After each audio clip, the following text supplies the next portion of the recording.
आपल्याकडे जिओचं हेडक्वार्टर आहे, हेड ऑफिस आहे. 5G सेवा जी आहे जिओची, त्याच्यासाठी जे डिव्हायसेस बेस बँडचे आहेत, ज्या ज्या ठिकाणी ते इन्स्टॉल केल्या गेलेले अशा डिव्हायसेसची चोरी होण्याचं प्रमाण वाढलं होतं. तळोजा, खांदेश्वर, पनवेल सिटी या परिसरामध्ये असे डिव्हाइस चोरी गेल्यानंतर तिथल्या सर्व्हिसेस ज्या ज्या थोड्या हॅम्पर झाल्या होत्या, त्याला बाधा निर्माण झाली होती आणि 5Gची सेवा विस्कळीत झाली होती. कारण जेव्हा शोधायची सुरुवात केली त्यावेळेस आमच्या सेंट्रल युनिटचे PI सुनील शिंदे आणि त्यांच्या टीमनी याच्यामध्ये तपास सुरू केला आणि त्यांना असं कळलं की काही लोक, एक गँग आहे जी गँग हे डिव्हाइस पर्टिक्युलर चोरतात.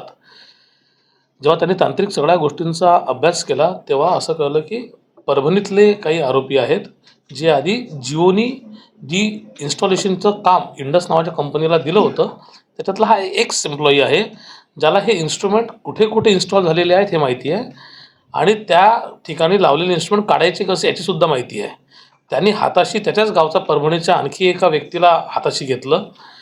हे दोघा जणांनी, एक तिसरा व्यक्ती आहे त्याच्याकडनं गाड्या भाड्याने घेतल्या प्रत्येक वेळेस आणि चौथा जो आरोपी आहे तो त्यांचा रिसिव्हर आहे.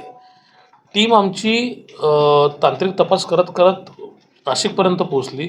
तिथनं काही लोकांना ताब्यात घेतलं, तिकडनं मालेगावला गेली, मालेगाववरनं सटाण्यामध्ये गेली आणि रात्री त्यांनी सुरू केलेलं ऑपरेशन हे दुसऱ्या दिवशी दुपारपर्यंत संपून चारही आरोपी आणि चोरी गेलेले 12 इन्स्ट्रुमेंट म्हणजे नवी मुंबई पोलिसातले पकडून इतर टोटल 13 गुन्हे त्यांनी ओळखीस आणले आहे, ज्यामध्ये नवी मुंबईचे, रायगडचे, ठाणे ग्रामीण, ठाणे शहर, मीरा रोड आणि मुंबई या विविध युनिटमधले हे गुन्हे आहेत.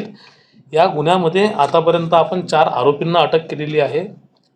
13 ब्रॉडबँडची इन्स्ट्रुमेंट आपण जप्त केलेले आहेत.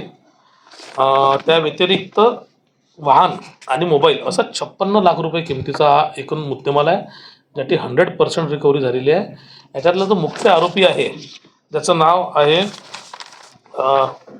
मधुकर गायकवाड, याच्यावरती अशा प्रकारचे यापूर्वी पण गुन्हे दाखल असल्याची माहिती मिळाली, ज्याच्यामध्ये BNS कलम 112ची सुद्धा आम्ही याच्यामध्ये संघटित गुन्हेगारीचं कलम जे आहे याच्यात वाढ केलेली आहे. चारही आरोपींना सध्या 8 जुलैपर्यंत 11 जुलैपर्यंत आज तारखेपर्यंत पोलीस कोठडी दिलेली आहे. पहिल्या आरोपीवरती जो मुख्य गायकवाड आरोपी याच्यावरती याच्यापूर्वीचे 3 गुन्हे दाखल आहेत. माझ्या चॅनलला सबस्क्राईब करा आणि बेल आयकॉन दाबा जेणेकरून तुम्हाला माझे नवीन व्हिडिओ मिळतील.